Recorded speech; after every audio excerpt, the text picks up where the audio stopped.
Okay, great. Colin, very nice to see you. And you? How are you doing amidst these challenging times? Well enough, I think we could say. Yeah, very good, very good. I'm still here. Well, I've been hugely enjoying your new book, or the proof copy, The Great Rethink, which we'll get to. I can show you the real thing if you like. You've got probably the. When does it actually get published? It's it should be. It will be published. It's launched in July. I'm sorry, in January. Okay. But it already exists. Fantastic. Oh. Well, it couldn't be more timely, and I think we're very much on the same page around so many things.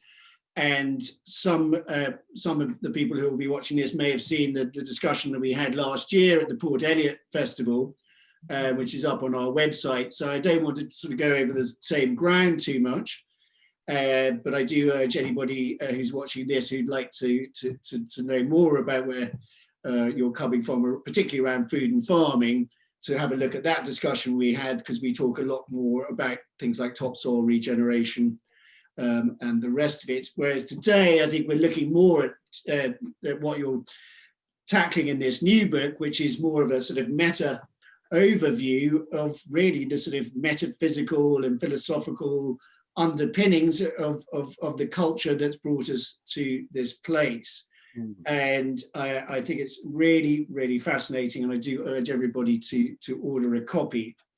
And I suppose to kick things off, one of the things, I think you have a fantastic gift for taking a lot of relatively complex information and distilling it and presenting it in a way that's incredibly accessible to the lay reader. And that was why your book, 6 Steps Back to the Land, which was the first book of yours I really came across, really helped me to crystallize what I felt I sort of already knew about the inefficiencies and failings of industrial agriculture, but you really present it so beautifully in that book. And again, I urge people to check that book out. But one of the things that I thought you teed up at the beginning of this so beautifully with these 3 different words: reform, revolution, and renaissance. And it strikes me as such an elegant way to articulate these possible different theories of change and how things change. So to start with, I was wondering if you could just unpack those 3 words for us a bit before we go a bit deeper. Well, we're agreed, and I think it ought to be obvious to anybody who's really looking at the modern world that we're rolled in a dreadful mess right across the board: ecological, political, economic, social, metaphysical, moral, etc. Scientific, and science is off the wall. So it's got to be changed absolutely radically. I like the word radical, not in the sense of going around bombing things, but in the sense of getting down to the roots of things. Yes. And so I just asked a simple question. I like simple questions. That's why I write simple stuff. I can't do complicated. But a very simple question. What ways are there to change societies radically? And there are really 3 answers and 3 things that have been tried historically. And the first is reform. And reform really means sort of step-by-step incremental change from where we are to where we want to be. I don't want to underestimate what reform has achieved. I mean, we got rid of slavery, at least as a legal thing, by big reforms, and women's suffrage came about by big reforms. Didn't actually upset the underlying structure too much, but it changed what needed changing up to a point. But the real point about reform and why it's not good enough is that it's actually too slow. One thing is too slow. We haven't got that long. And of course, we all know with reforms, you take 1 step forward, there's a change of government, and you take 2 steps backwards. And that's not it. And the other thing is that for reform to work, meaning incremental change, there has to be a step-by-step path that will take us from where we are to where we want to be. And there isn't.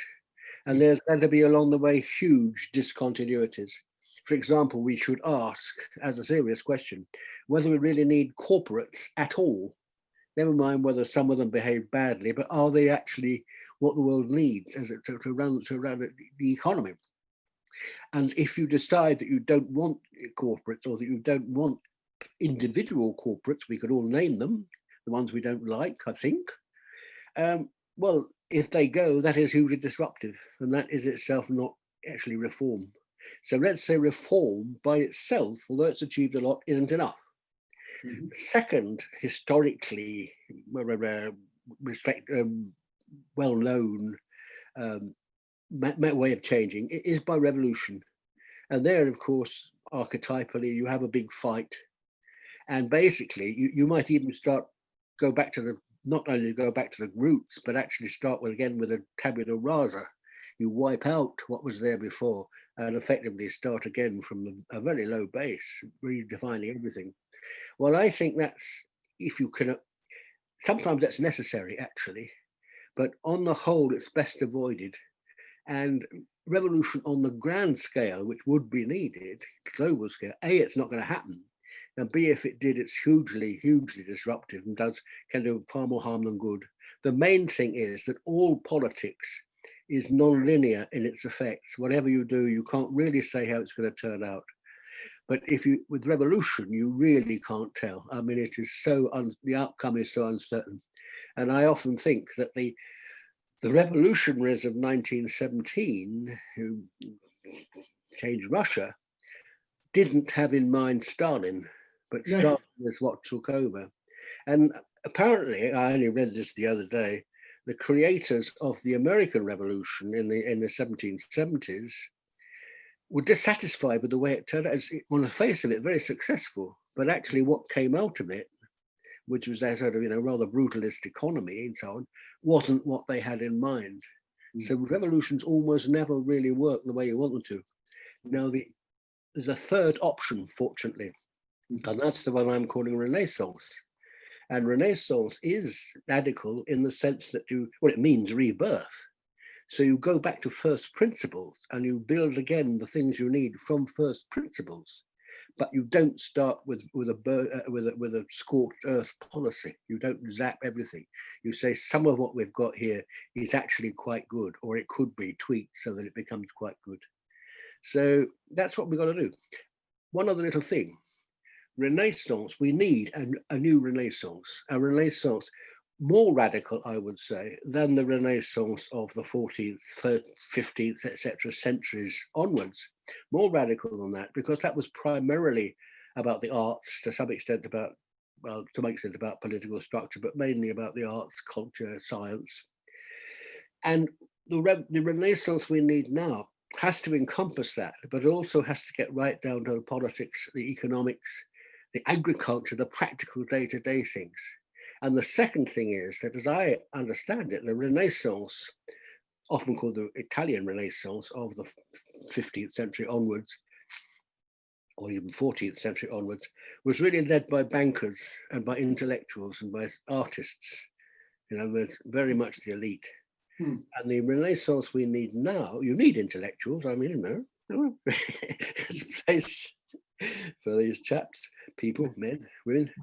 But actually, it's got to be led by people at large. It's got to be led by grassroots movements.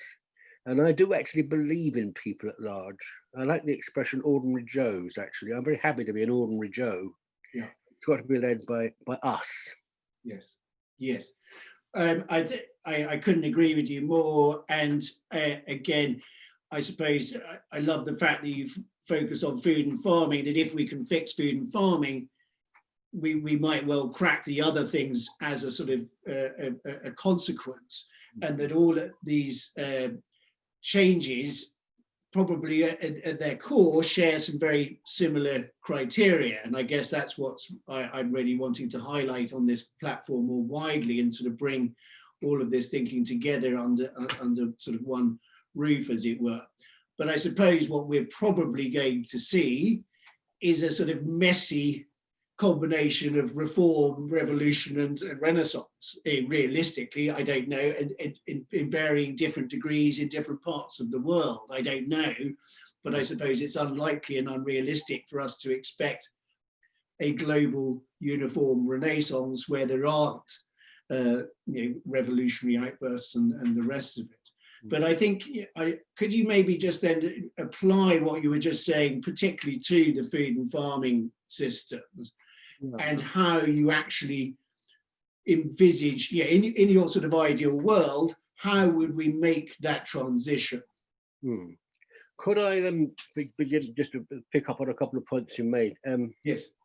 I can't remember what the point you made now. Yeah, well, that we might see a rather sort of messy combination of reform, revolution, and renaissance. It is the case, partly because of non-linearity, partly because of complexity. Yes. That the stage is going to be very messy. Yes. One of the key features, however, of the Renaissance that I have in mind, which may or may not be true of the 15th century version, but is that you have to keep in mind what it is you're trying to achieve. Yes. That's crucial. State that up front.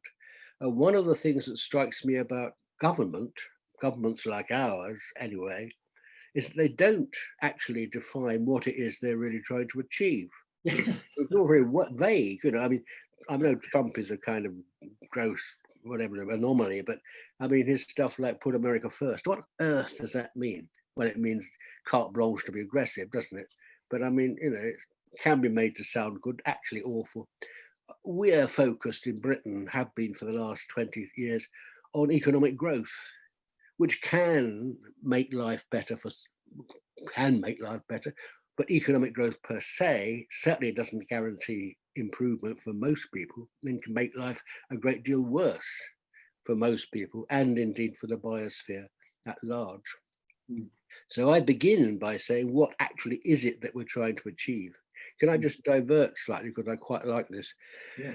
I was watching the other day the movie of Pasternak's Dr. Zhivago, and the script was written by Robert Bolt.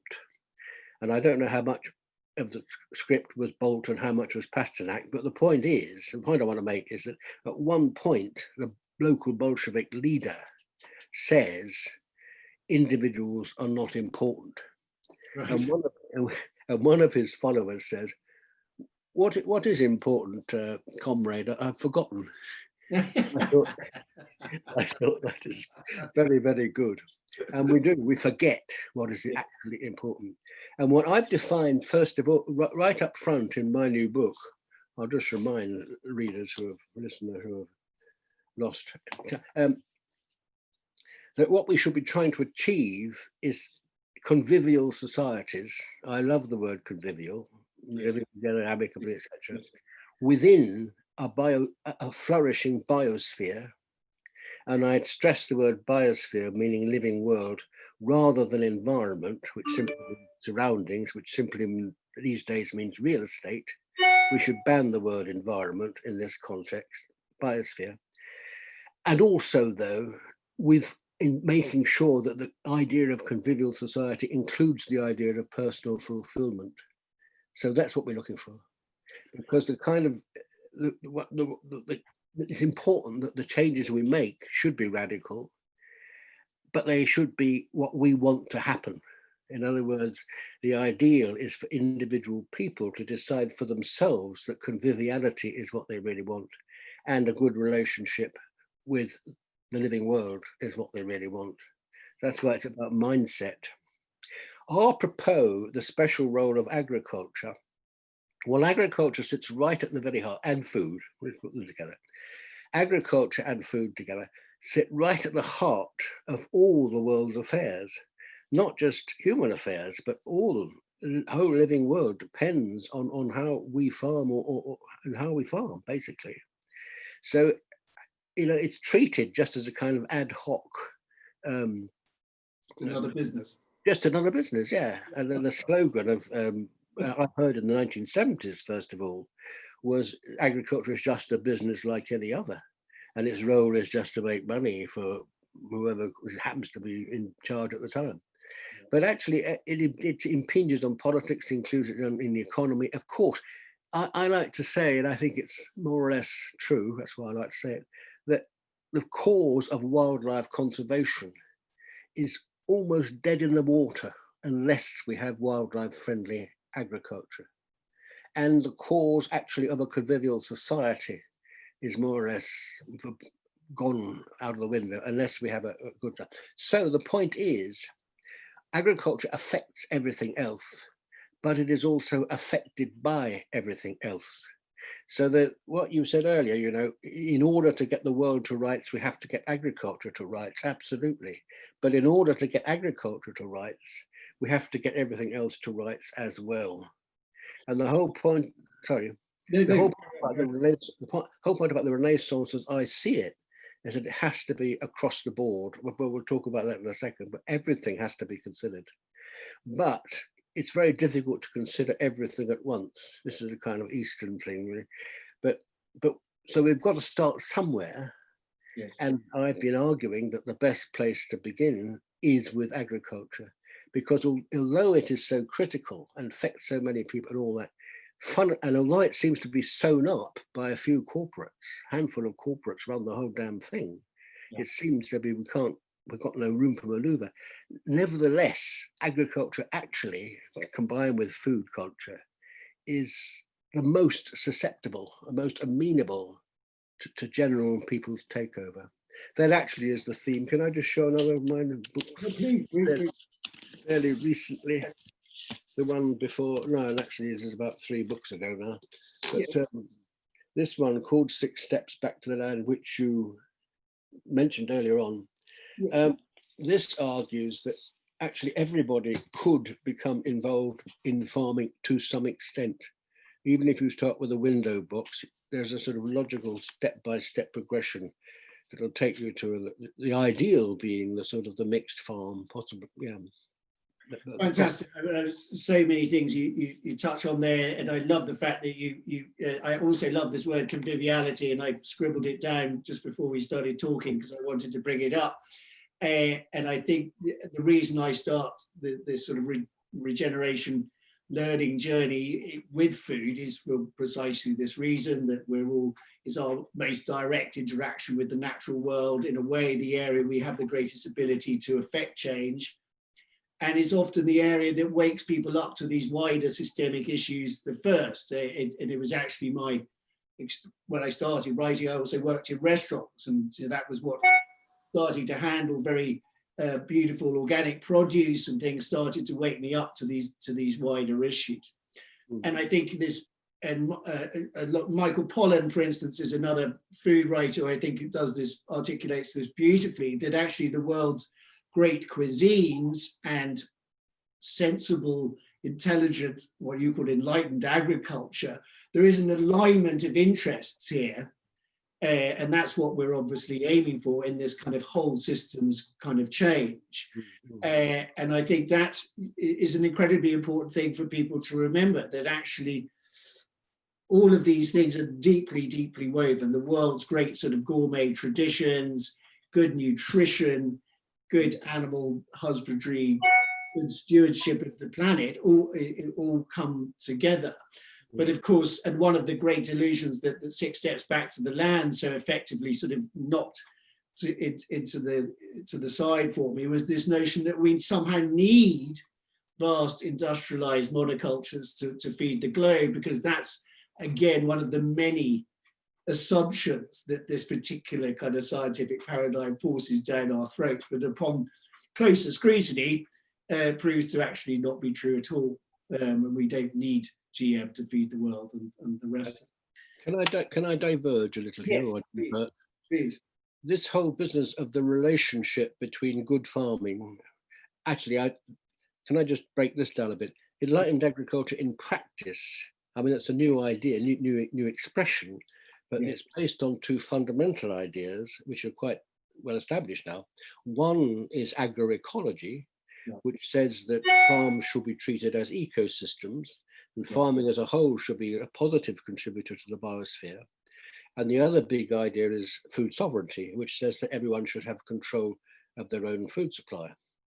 Now, one of the great serendipities, as far as I was concerned, which first came to me way back in the 1970s, is the one you just mentioned, which is that there is a very straightforward relationship between agro-ecological farming and sound nutrition and great cooking. And I wrote a book about this in 1980, 40 years old. Wow. Called Future Cook, called Future Food in America. But the argument is that when you look at agroecology and ask what kind of food would agro-ecological farms produce, and you find, well, they'd focus on arable and horticulture, and the livestock would just be fitted in wherever it can, and then you just have it as varied as possible, because for all sorts of good biological reasons you want variety, diversity. So you finish up with this little sort of slogan: you get plenty of plants, not much meat, and maximum variety. Now, if you look at nutritional theory for the last 60 years, it's all over the place. But the thing that all the more sensible recommendations have in common is they all say you should eat plenty of plants, lots of fiber and vitamins and all that stuff, minerals, not much meat because you don't really need much, and you know, too much can be bad for you anyway, probably, and maximum variety, because variety is, again, for us, it's just as important as it is for the ecosystem, the microbiome and all that kind of stuff. So again, plenty of plants, not much meat, maximum variety. And then you look at the world's great cuisines, which I do in the book. Yes. And you find that all the greatest cuisines on an axis from Italy to China use meat sparingly. Yes. And they all make maximum use of what grows locally, loads of variety.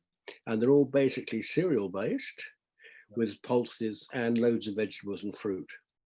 So those two, plenty of plants, not much meat, maximum variety. All we really need to do then, I think agriculture should be driven by cooks, and cooks should not be fancy chefs with check trousers, really. They've got a place too, but it should be but people who know how to cook. Yes, I never quite know who it was, but apparently one of the Roman poets said the true sign of the age of decadence is when the chefs become the celebrities. Yeah, very good. So, but I think it's a very beautiful point around cuisine, and I mean, as Michael Pollan said, something, you know, eat well, mostly plants, and nothing that your grandmother wouldn't have had in the cupboard. Right. And when you look at how much of what is in the sort of food system and the food marketplace, and how devoid of nutritional content so much of it is, and the majority of it is actually made of 3 or 4 different refined products, be stripped of any, it's just amazing, isn't it, how divorced we have become from real food. But I do think it is such a pertinent issue, and it is the issue around which, well, also within this very sort of atomizing lockdown type of environment now, where we're increasingly drawn into this sort of digital space, and that the actual just coming together around the table with family and friends to prepare and enjoy food, it is just such an effective antidote to these other rather sort of challenging forces. And I mean, I know, I was just thinking about this yesterday, some of the finest times of my life have generally been enjoying good food with friends. And often that's about sitting down and just preparing food. And I just think, you know, these are things that we really need to hang on to. They're sort of humanizing and important activities. Exactly. So, can I say something there? Yes. Or not? Well, I mean, actually, my children were at school in the late 70s, early 80s. And then in South London anyway, but I think it was universal, things like what was called domestic science was thrown out in favor of something called home economics, and then that was thrown out too.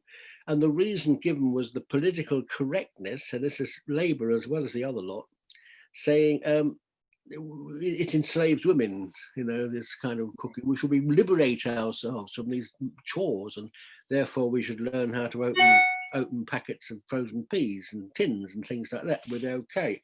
That was the mentality. Whereas in fact, and it just shows to show that political correctness or ideology can really screw things up. I mean, we all know that, but there's a good example.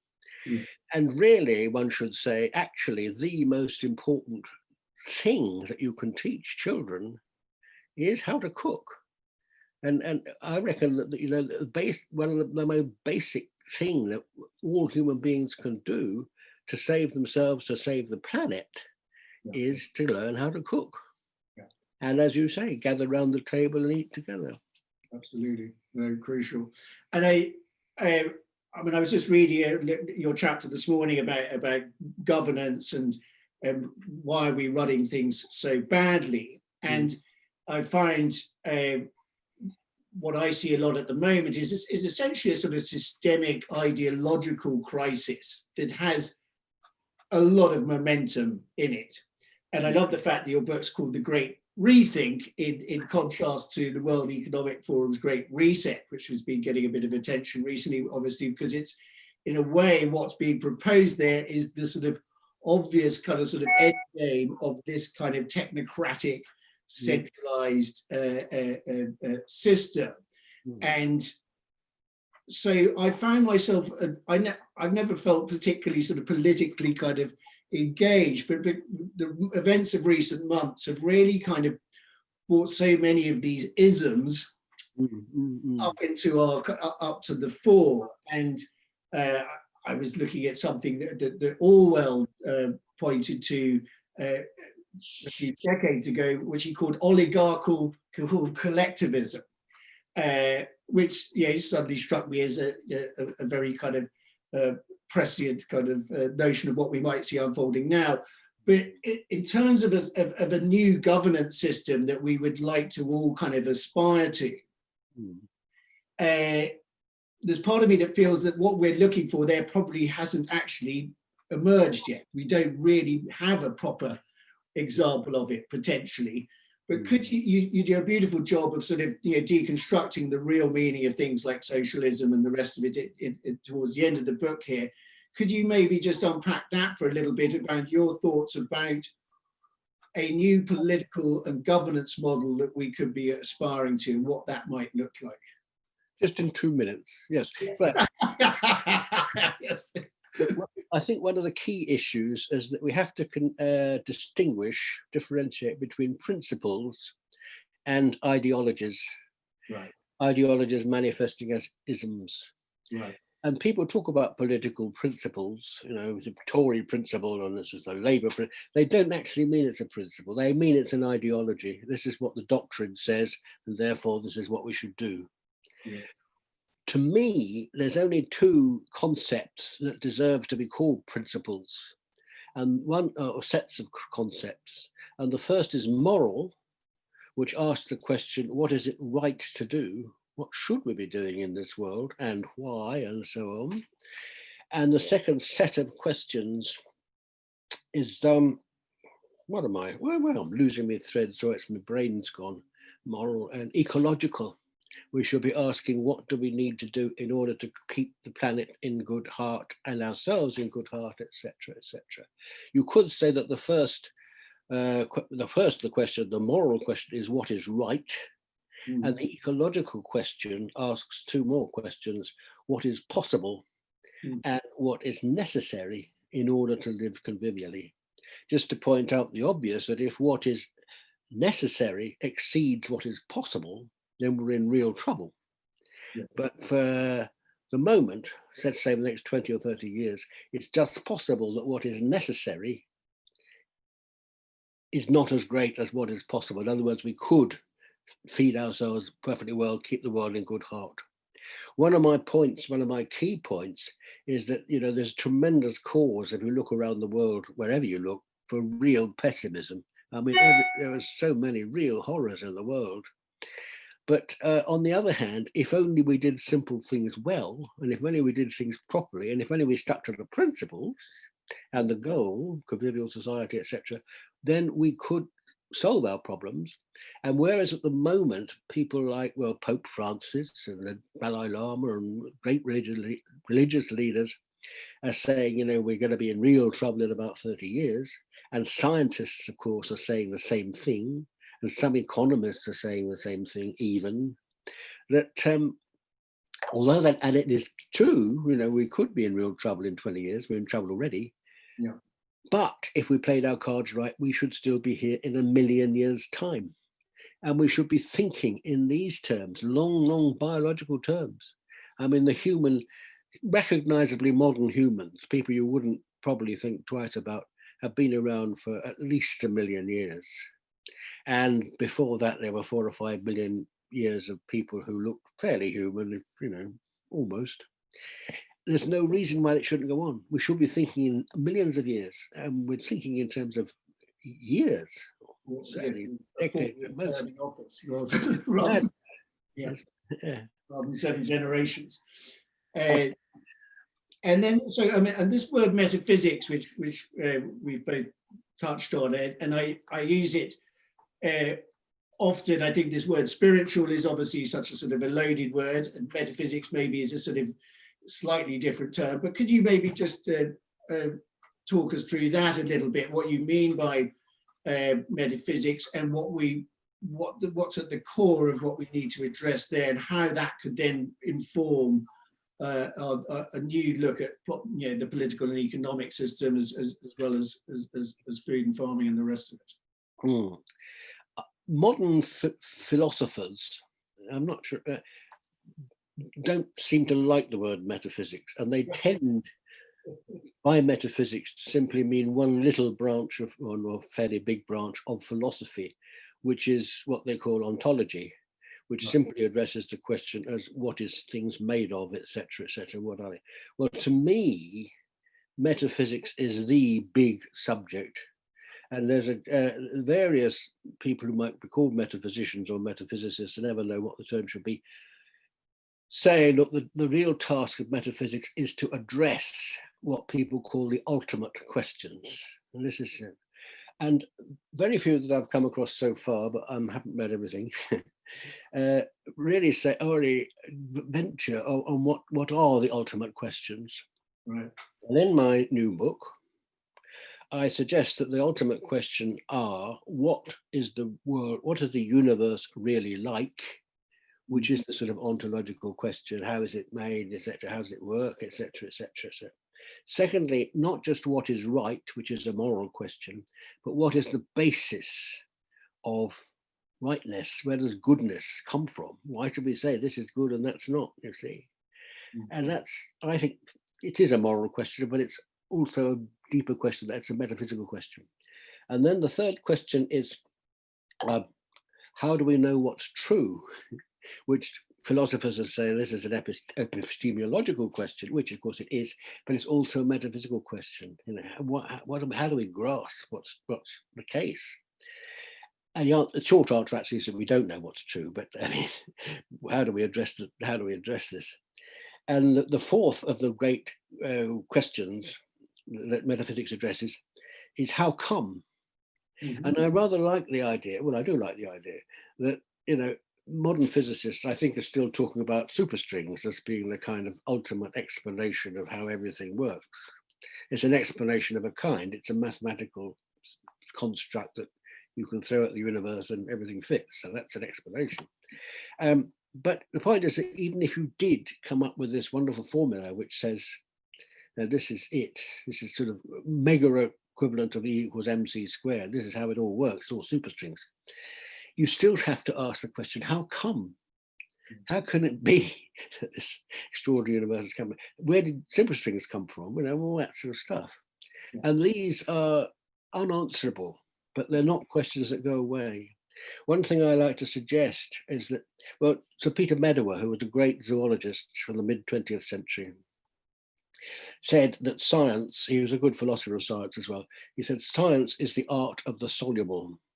And basically what that means is that scientists address only those questions that they think they have a reasonable chance of answering in the time available, etc., using the maths and the methods of science. So maths is the art of the soluble. I would like to say philosophy should be seen as the art of keeping our ideas straight, you know, logic and all that kind of thing, making sure we don't wander too far off the beaten track. Metaphysics, I'd say, addresses the question of what is actually true, what is really going on here, and how do we know, etc., etc., etc. Just to take a few things, I mean, the first question, what is the universe really like?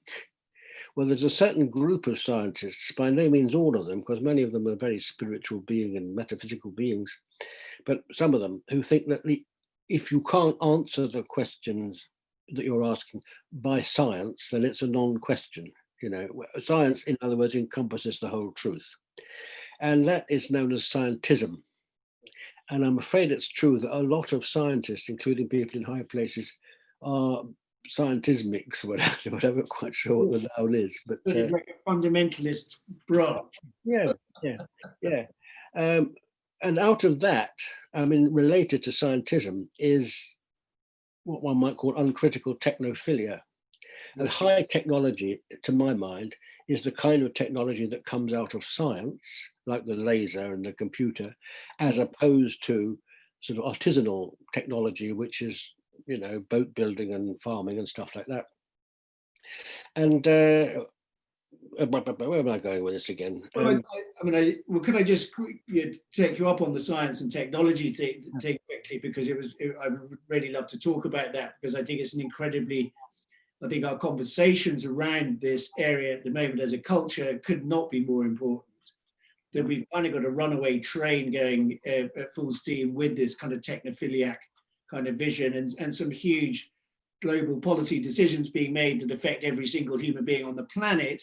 A lot of it based upon some quite unproven scientific models, but I don't want to sort of get drawn into that sort of rabbit hole around sort of germ theory and stuff particularly necessarily. But I think as one of the other things I see as being really important at the moment is us as a culture somehow transcending this black and white polarizing dialectic. So as soon as you raise any questions about science and technology, you're branded a Luddite. As soon as you raise questions about the current sort of neoliberal capitalist model, you're a communist. So as soon as you question anything that deviates from the official BBC narrative, you're a conspiracy theorist. And this is, I think, doing so much damage on so many levels. So given that, I would love to, because I think the Luddites weren't anti-technology per se, they were just anti the technology that was putting them all out of work. Exactly. So when we look at something like the farming sector, of course, our new understanding about soil biology is a direct result of breakthroughs in electron microscopy in the last 3 decades, etc. So we obviously an enlightened agricultural model draws from cutting edge science. But I'd love to just hear your thoughts about the integration of appropriate, wise, intelligent technology within an enlightened agricultural model, because I think that because of this tendency to flip from one pole to the other, when people like you, when we talk to some people about this sort of vision for an agricultural renaissance, people somehow sort of their knee-jerk reaction is that you're talking about sending everybody back to the Middle Ages and we're all going to be out there sort of traipsing around in the mud and feeling miserable. But obviously that's not, it's obviously a much more sophisticated and nuanced discussion than that. So I'd love to hear your thoughts on, so the scale of some of what technologies would be appropriate within your enlightened agriculture model. Well, I think one of the absolutely crucial things, and this is in the end, it's a matter of morality, but it's a sort of also a spiritual, metaphysical type question, is what should our attitude to nature be? And we're obviously agreed on this. And the sort of modern, so-called, the neoliberal, passes as modern view of nature is that it is a resource. And a lot of conservation policy these days, unfortunately, is built on that premise. So people talk about a natural resource, and we have to take care of the planet because it's a natural resource, because it's a source of wealth. And what's the other horrible expression? Natural capital and all those things, yeah. And all seen in these terrible terms. Whereas we ought to be saying, as indeed the Buddhists might have said, or Hindus or the Jains, and this is very much a metaphysical concept, all life is one. In fact, that all the universe is one, but just stick to life for a minute. And we are part of this one. And as John Donne said, I mean, it's not an Eastern thing exclusively, it's also a Christian thing. No man is an island. and no earthworm is an island, no bacterium is an island. Everything depends on everything else. And we must cultivate this sense of oneness as opposed to the sense of exploitation. And that is very much a metaphysical thing, a spiritual thing. That's one side of it. However, to go back to what I said earlier, you know, we have to do, the only principles worth talking about are moral and ecological. Both have these metaphysical roots. Well, the moral question is, what should we be doing? And the answer is, to my mind, we should be thinking in terms of oneness. And on the technical side, the point is, the road to hell is paved with good intentions.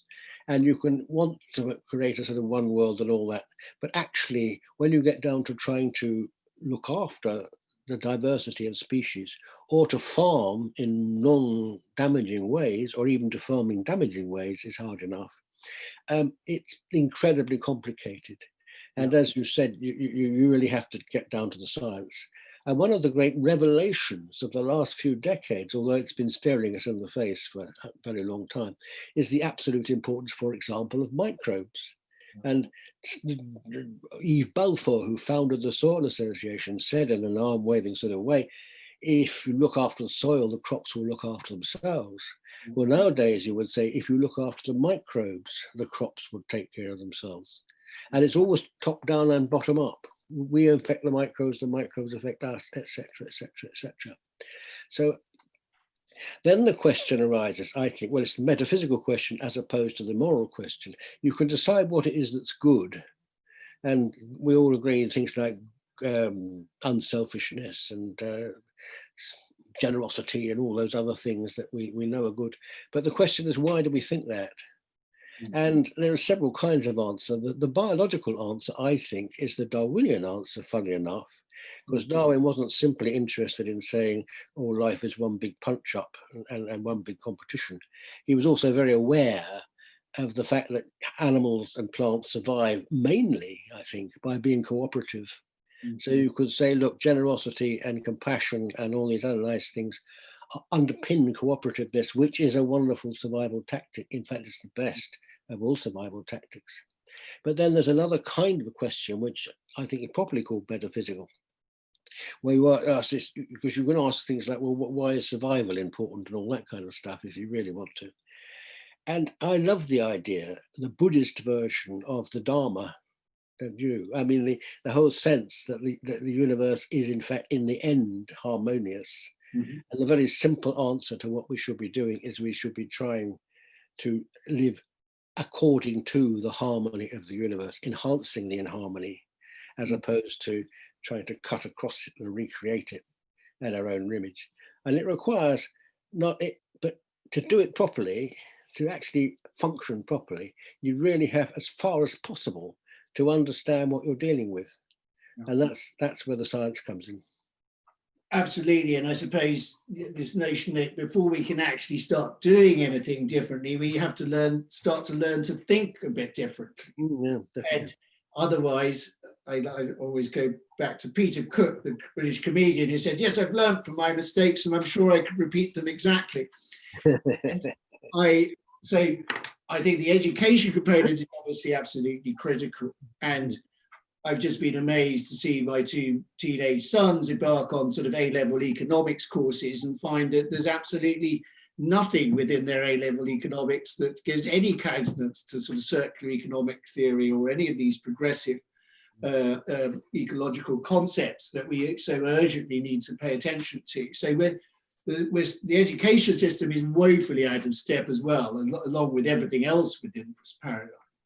So, and we've probably got another 10, 15 minutes to go, but I was just thinking, I'd love to, a major part of what we're trying to do now with this new campaign called The Way It Could Be is to really try and help people find pathways to action, how we actually move out of this conceptual space of understanding and into a really kind of proactive sort of implementation. And I suppose the food system I see as an area where we have potentially the greatest possibility to get involved, even in urban environments, and even if we don't have direct access to the land. So we're looking at even things like microgreens and culinary and medicinal and edible mushrooms that you can grow at home, and anything to actually sort of bring back some sort of self-reliance over your own sort of nutritional needs. So I would love now for you to highlight any projects, role models, examples in the UK and the wider world that you think that you would suggest people might take a deeper look at, whether it's something like a community-supported agriculture scheme, or for instance, the College for Real Farming, which you and Ruth are so involved with. I'd love to hear a little bit about that, because I think there's an enormous amount of potential energy out there, and people are really at the moment just a bit stuck about knowing where to go and what to do. And so any kind of thoughts about any first steps that people could consider in this kind of area around food and farming, I would really love to hear your thoughts. I'm sure you're right. There is tremendous energy around, and it's you mentioned we are now starting a new college called the College for Real Farming and Food Culture. And I emphasize that college is used in the traditional sense of meaning a place where people meet and discuss ideas. It's not a place where people who think they're clever dispense ideas to other people. So anyway, we're starting this, and we're starting to run courses and seminars and conversations. We don't have premises, so we're doing it in conjunction with people who do, and also online. This is a sort of, I see this conversation as a college thing, and both of us together. And we are involved with the Black Mountains College, the new project in Wales, which I think you're involved with too. Perhaps you're not, but well, anyway. I used to live in that area, and I know it, so my brother Hugo, as you know, is in that area too. But yes, fantastic. But you know what I mean. And there are the thing to me actually is the point is that there are already tremendous number of ideas out there. Yes. And I think all the ideas that we need are already out there and being expanded by very good people all over the world. Yeah. And part of this, incidentally, we've been running for the last 10 years now, the Oxford Real Farming Conference, where about 1,200 people meet in Oxford and discuss this kind of ideas. This didn't happen, it's not going to happen next year because of COVID and so on, so we're doing it online. So we've got the Oxford Real Farming Conference Global, which includes people from all over the world, all the continents, farmers from the middle of nowhere. Well, that's a chauvinist thing to say, but you know what I mean. Bringing their ideas to the fore. So there's that kind of thing. Fantastic. And that's in January, is it? That's in January, and it's online, so you just got to tune in. Oxford Real Farming Conference Global. Yeah. The thing is, though, that to me now, given that all the ideas are out there, it is the crunch thing is coordination. Oh, it's collaboration and coordination, swapping of ideas, and so many groups like Extinction Rebellion and the permaculture group and various kind of spiritual type groups which need to be brought together.